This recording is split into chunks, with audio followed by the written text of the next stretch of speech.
Hello students, welcome back to my new video। आज हम Genesis, Evolution and the Defining Myths of American Literature के बारे में बात करेंगे।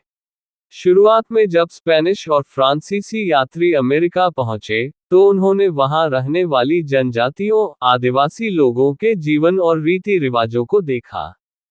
उन्हें आदिवासियों का जीवन अलग और अजीब लगा। उन्होंने उनके बारे में यात्रा विवरण और जातीय अध्ययन एथनोग्राफिक अकाउंट्स लिखे।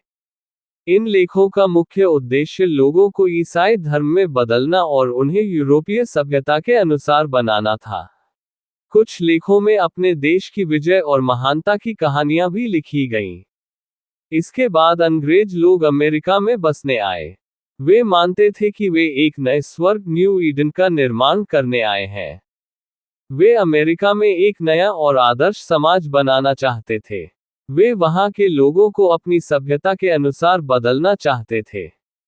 कैप्टन जॉन स्मिथ का नाम न्यू इंग्लैंड की स्थापना से जुड़ा हुआ है। उन्होंने अंग्रेजी नियमों के आधार पर वहां की कॉलोनी बनाई। जॉन विंथ्रप का भाषण ए मॉडल ऑफ क्रिश्चियन चैरिटी बहुत प्रसिद्ध हुआ। ये भाषण उन्होंने तब दिया जब वे एराबेला जहाज से नए संसार अमेरिका की यात्रा पर जा रहे थे। इसमें उन्होंने धार्मिक और आदर्श समाज बनाने की बात कही। 17वीं शताब्दी में अमेरिकी कविता पर धर्म का बहुत प्रभाव था। प्यूरिटन कवियों ने धार्मिक विषयों पर कविताएं लिखी। उनकी रचनाओं पर प्रसिद्ध अंग्रेज कवियों जैसे Ben Jonson, John Donne, John Milton और जॉन ड्राइडन का प्रभाव था। माइकल विगल्सवर्थ की कविता द डे ऑफ डूम उस समय की बहुत प्रसिद्ध धार्मिक कविता थी। इसमें ईसा मसीह और पापियों के बीच संवाद के माध्यम से पाप, न्याय और धार्मिक विश्वासों को समझाया गया है। ये कविता अमेरिका में बहुत लोकप्रिय हुई। इसके अलावा द बेसाम बुक और द न्यू इंग्लैंड प्राइमर जैसी धार्मिक पुस्तकें भी बहुत प्रसिद्ध हुई। ये किताबें 17वीं और 18वीं शताब्दी में लोगों द्वारा बहुत पढ़ी जाती थी और कई बार दोबारा प्रकाशित की गईं। एन ब्रैडस्ट्रीट अपनी कविता द प्रोलॉग में कहती हैं कि उनकी कविता म्यूज कमजोर और अधूरी मानी जाती है, क्योंकि समाज में महिला लेखकों को पुरुषों से कम समझा जाता था। उनका मानना था कि यह कमी उनकी अपनी गलती नहीं बल्कि उस समय की सामाजिक सोच के कारण थी। उनकी कुछ कविताएं पत्र के रूप एपिस्टलरी फॉर्म में लिखी गई हैं। ये कविताएं उनके पति और बच्चों को संबोधित हैं। इनमें परिवार का प्रेम, घरेलू जीवन और रिश्तों की भावना दिखाई देती है। उनकी प्रसिद्ध कविताएं to my dear and loving husband और a letter to her husband absent upon public employment में पति पत्नी के प्रेम और वैवाहिक संबंधों को बहुत सुंदर तरीके से दिखाया गया है। इन कविताओं में प्रेम और अपनापन साफ दिखाई देता है। एडवर्ड टेलर भी एन ब्रैडस्ट्रीट के समय के एक महत्वपूर्ण कवि थे। उनकी पुस्तक the poetical works of Edward Taylor उनकी मृत्यु के बाद 1939 में प्रकाशित हुई। उनकी कविताओं में बाइबल से जुड़े विचार और ईश्वर के प्रति विश्वास दिखाई देता है। एडवर्ड टेलर की रचनाएं धार्मिक और चिंतनशील मेडिटेटिव लेखन परंपरा से जुड़ी हैं। उन्होंने अपनी कविताओं के माध्यम से मनुष्य और ईश्वर के संबंध को समझाने का प्रयास किया। एन ब्रैडस्ट्रीट और एडवर्ड टेलर दोनों ने अपनी कविताओं के माध्यम से अपने प्यूरिटन धर्म और विश्वास को व्यक्त किया। इसके बाद अमेरिकन रेवोल्यूशन अमेरिकी स्वतंत्रता युद्ध 1775 से 1783 के बीच हुआ। यह अमेरिकी इतिहास और साहित्य की एक महत्वपूर्ण घटना थी। इस युद्ध के बाद ब्रिटेन की 13 अमेरिकी कॉलोनियों ने स्वतंत्र होकर यूनाइटेड स्टेट्स ऑफ अमेरिका का निर्माण किया।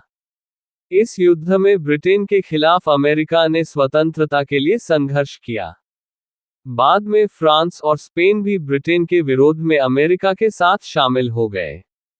कई लेखकों ने अमेरिका की स्वतंत्रता की आवश्यकता को अपने लेखों में व्यक्त किया, जैसे थॉमस जेफरसन की a summary view of the rights of British America, Thomas Paine की common sense, J Hector Saint John de Crevecoeur की letters from an American farmer, declaration of independence 1776 America के इतिहास का एक बहुत महत्वपूर्ण दस्तावेज था।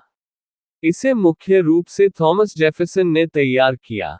इसमें कहा गया कि हर व्यक्ति को समानता, स्वतंत्रता, जीवन और खुशी का अधिकार मिलना चाहिए। इस घोषणा में ब्रिटिश शासन की अत्याचार और दमन की निंदा की गई और अमेरिका को एक स्वतंत्र राष्ट्र बनाने की बात कही गई। सिटी ऑन अ हिल वाक्यांश जॉन विंथ्रप के प्रसिद्ध भाषण ए मॉडल ऑफ क्रिश्चियन चैरिटी से आया है। ये भाषण उन्होंने 1630 में तब दिया था जब वे एराबेला जहाज से नए संसार अमेरिका की यात्रा कर रहे थे। यह विचार ईसा मसीह के सर्मन ऑन द माउंट से लिया गया है, जिसमें कहा गया है कि एक पहाड़ी पर बना शहर सभी को दिखाई देता है। जॉन विंथ्रप ने अपने लोगों से कहा कि अमेरिका को ऐसा आदर्श समाज बनना चाहिए जिसे पूरी दुनिया देख सके। उन्होंने चेतावनी दी कि अगर वे ईश्वर के रास्ते से भटकेंगे तो उनका समाज बदनाम हो जाएगा।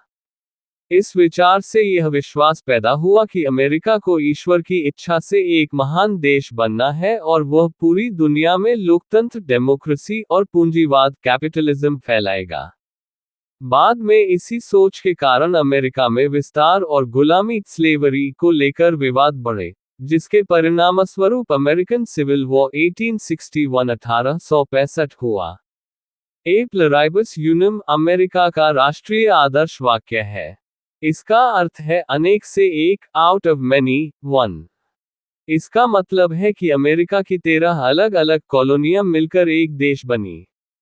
ये वाक्य अमेरिका की एकता और राष्ट्रीय भावना को दर्शाता है। यह अमेरिका के ग्रेट सील पर लिखा हुआ है। इसके साथ 2 और लैटिन वाक्य भी जुड़े हैं। एन्युएट कोएप्टिस, जिसका अर्थ है वह हमारे कार्य को स्वीकार करता है। नोवस ऑर्डो सेक्लोरम, जिसका अर्थ है युगों की नई व्यवस्था। अमेरिकी साहित्य का महत्व। अमेरिकी साहित्य दुनिया के महत्वपूर्ण साहित्यिक इतिहासों में से एक है। इसने अमेरिका के लोगों की सोच और विचारों में बड़े बदलाव लाए। अमेरिकी साहित्य में धर्म, स्वतंत्रता, समानता और नए जीवन के विचार दिखाई देते हैं। यह अमेरिका के पश्चिम की ओर विस्तार और नई बस्तियों के निर्माण को भी दर्शाता है। इस पाठ में बताया गया है कि अमेरिकी लेखकों की रचनाओं में अमेरिका के इतिहास, समाज और बदलावों की झलक मिलती है। अमेरिकन ड्रीम, अमेरिकी सपना भी इसी का महत्वपूर्ण भाग है, जिसका अर्थ है हर व्यक्ति को समान अवसर मिलना और मेहनत से सफलता प्राप्त करना। ये था genesis, evolution and the defining myths of American literature की एक्सप्लेनेशन।